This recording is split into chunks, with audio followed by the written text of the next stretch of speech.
children. So far we have completed two lessons children in our social studies. The first lesson is reading maps of different kinds and second lesson is rain and rivers. Okay children? So today we are going to discuss the third chapter, that is tanks and groundwater. The third lesson is tanks and groundwater. Children, water is of two types. The first one is surface water and the second one is underground water. So, what is surface water children? The water that was collected on the surface of the ground is called surface water. Example, the water bodies like ponds, lakes, streams, rivers, seas and oceans. All these water bodies will come under surface water. And the second one is underground water. So what is groundwater? The water that was present below the rocks within the earth's surface is called groundwater children. Okay, so we all know that rain is the main source of water, isn't it? Previously also in second lesson we discussed that rain is the main source of water. We get water from rainfall only. So not only the surface water, the underground water also we will get from rainfall. So when water falls on the earth's surface, that means when rain falls on the earth's surface, some part of the rainwater percolates into the soil. Okay, what is the meaning of percolation? Percolation is nothing but absorption of rainwater into the soil. So the earth absorbs some part of the rainwater. That is nothing but percolation. So children, when percolation takes place, the underground water level will increase. See, for suppose if we are having rains, heavy rainfall, sometimes we are having very heavy rainfall. So at that time what will happen? The water will get collected from the mountains, from the rivers. All the rainfall will collected and flow into the streams and whatever it may be, into the rivers and all. During that time some water is wasted. Because of the heavy overflow of the water, some water is wasted and they was collected into the drains. So at that time percolation will take place in very small amount. Okay children? Now tell me, when does the percolation takes place in a large amount?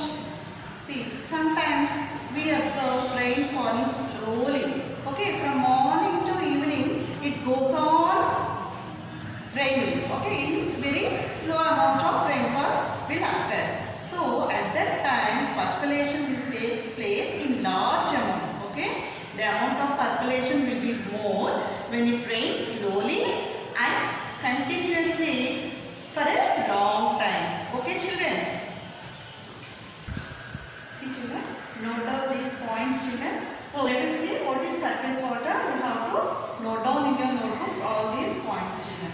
The water that collected on the surface of the ground is called surface water. That means all the water bodies will come under surface water. Okay children. The second one is groundwater. The water that presents below the rocks within the earth's surface is called as groundwater. See, groundwater means the underground water which we cannot see directly. So it is present below the earth. Okay. So below the earth, in between the rocks and below the rocks, the groundwater is present children. Okay children? Percolation. I told you, the absorption of rainwater into the soil is called percolation. When rain falls, some water will be absorbed by the soil, isn't it? So that is called percolation. For thousands of years, our ancestors, that means our fathers and forefathers, tried to conserve the rainwater by building tanks children. So for example, if heavy rains occur, what will happen? All the rainwater was collected and they were joined into the drains children. So sometimes some water will be wasted. So to save the rainwater, to conserve the rainwater, our ancestors built so many tanks and they used this rainwater for agricultural purpose children. See, in this lesson the first part is tanks. So I am going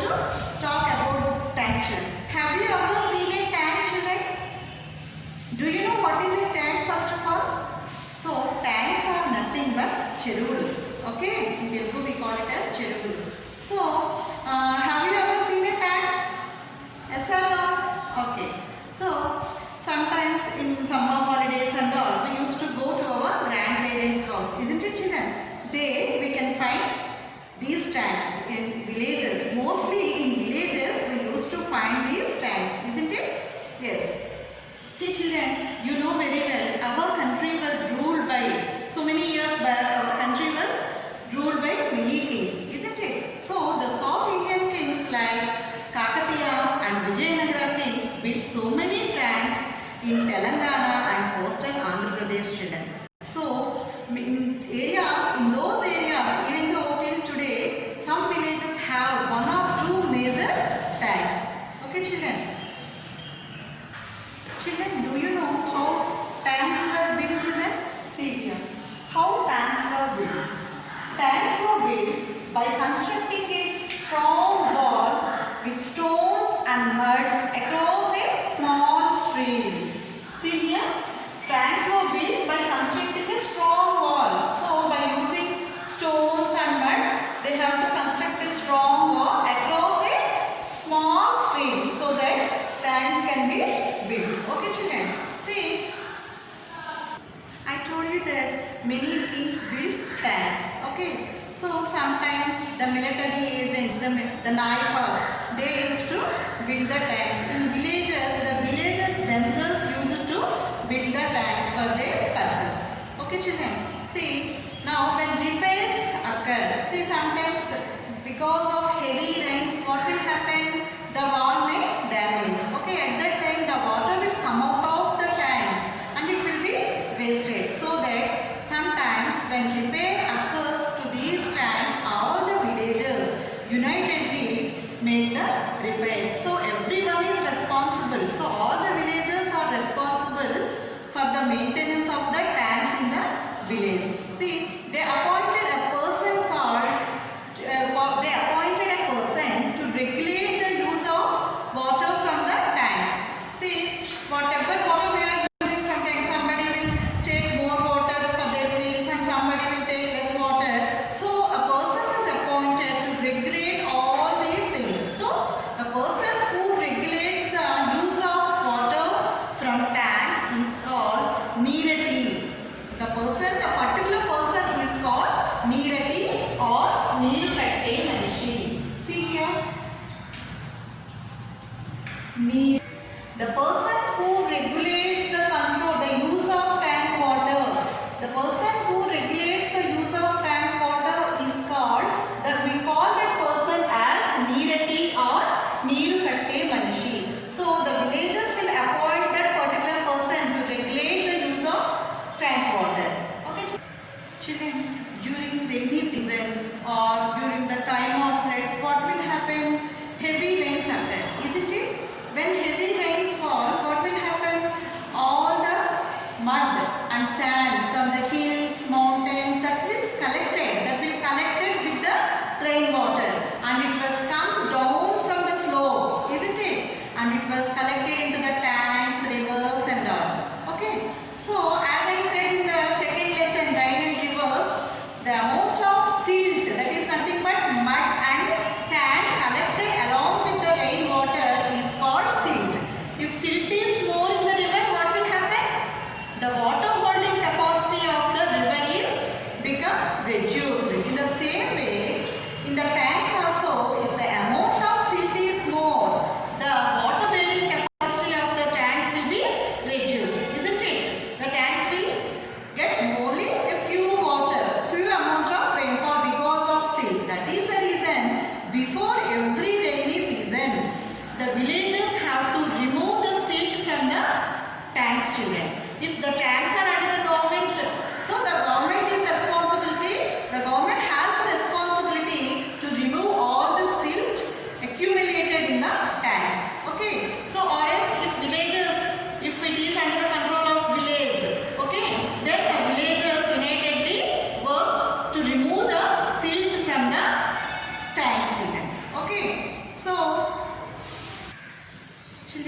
drought times also we can use the rainwater and we can irrigate the crops, children. Okay, so there are many uses of tanks.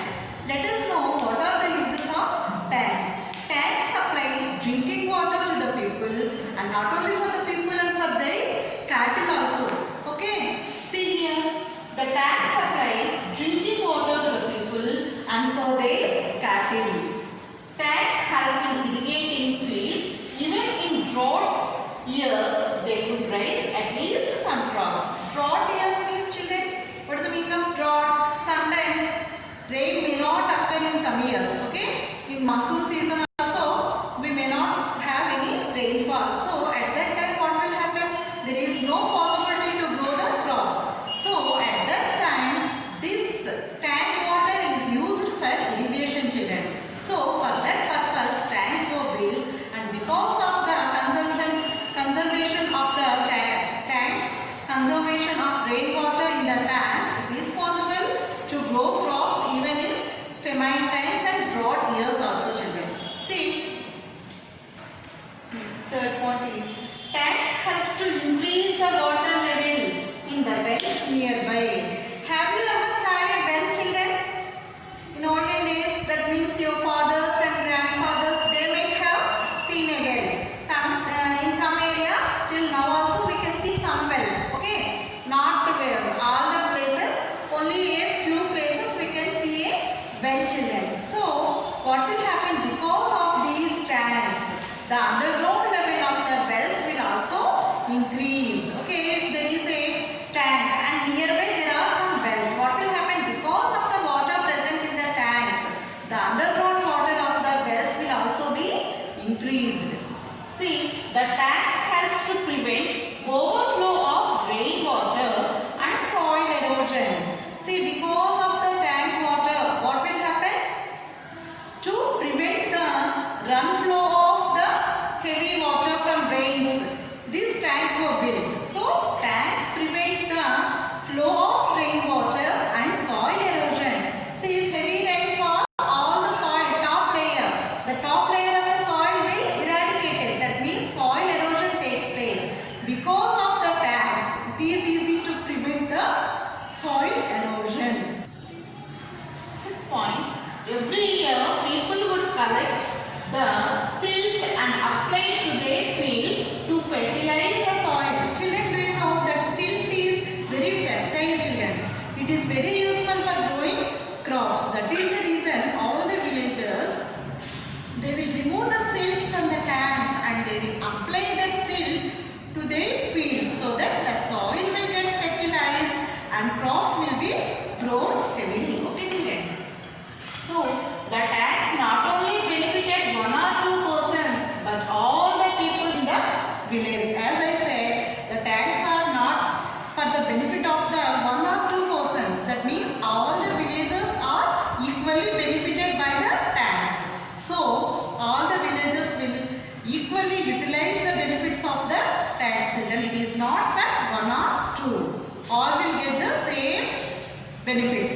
See, children, I want you to note all the points, children. These are the uses of tanks. So make a note in your notebooks. During the last 30 or 35 years, the tanks have been neglected, children. So we are not at all finding tanks anywhere. That means the repairs have not been done regularly and the tanks have to be allowed to break down. So the people occupy the tank lands and they are using for the construction of their house and they are using for the agricultural purposes. Okay, in olden days these tanks are very useful for the people to irrigate the fields and drinking water. They also use the water for drinking and for not only for people but also their cattle. So, but nowadays, so from 20 or more than 30 years, these tanks are neglected and people are not using the tanks. Why, children? What is the reason they are not at all using the tanks? What is the reason for it? So, there is a big reason behind it. Why these tanks were neglected means People nowadays we are using a word called borewells, isn't it, children? Do you heard about borewell? What is the meaning of borewell? Borewell is nothing but brought up or pump up the groundwater by using a bore is called a borewell. People instead of using the tank water, they are used to dig the borewells and they bring up the water by underground water through the motors, and they are using for all the purposes. They are water, isn't it? For bringing the groundwater, he dug a borewell. He dug a borewell. That means, see, all the apartments nowadays, all the apartments. So there are many portions and many people lived in that apartment. So they need more and more water, isn't it, children? So by digging the borewells between under the earth, they will get the water. By the time to dig the borewells to the underneath the earth for a very long feet, that means 100 feet, 200 feet. For example, if a person want to construct a house and he dig a borewell of 100 meters. No, sorry, in 100 feet. It was measured in feet, children. Digging of borewells was measured in feet. If he want to construct a house and he dig 100 feet underneath the ground, he will get the water, okay, through the borewell. And if a person want to build an apartment, what he will do? He will dig 150 or 200 feet, isn't it? So that he can get more water. So like this, the people are digging more and more borewells, children, to get water. So it is, even though it is very costly, it is expensive to dig a borewell, people are digging these borewells. And children, what will happen if people go on digging these borewells? The underground water will be exhausted. In long run, there will be no water left in the underground level. So all the underground level water will dry up because of digging more and more borewells, children. Okay. So in long run, what will happen? All the water resources, underground resources will be dried up and they will exhaust. Children, in our houses also, what we will do? Sometimes if water is not there in our tank, overhead tank, we will have a overhead tank on our buildings, isn't it, children? For every building, for every house, we have an overhead tank to store the underground water, isn't it? So if water was not there in the tank, what we will do? We will simply switch off the motor and we will sit in our house watching TV, and we will forget about the motor which we have switched on. Okay, and what will happen?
not like that. The situation has changed, but you as a student, you have to bring awareness in your area or in your house too. Don't waste the water. Every drop is very important, children. Okay?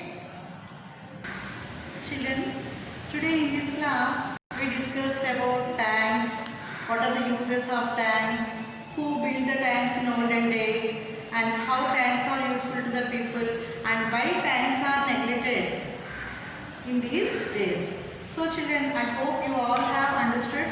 Children, after listening to this class, I request you to read the textbook, children. See, we already completed 2 lessons and this is the 3rd lesson we started. So, have you read your textbooks before this lesson? That means first and second lesson. Have you read the textbooks? I am asking you to read the textbooks well. Children, you have so much of time, children. Nowadays, you are at home. You are not going anywhere because of these virus. So, at home, you utilize your time. Don't waste your time by playing or by watching movies and playing in video games and all, children. Okay?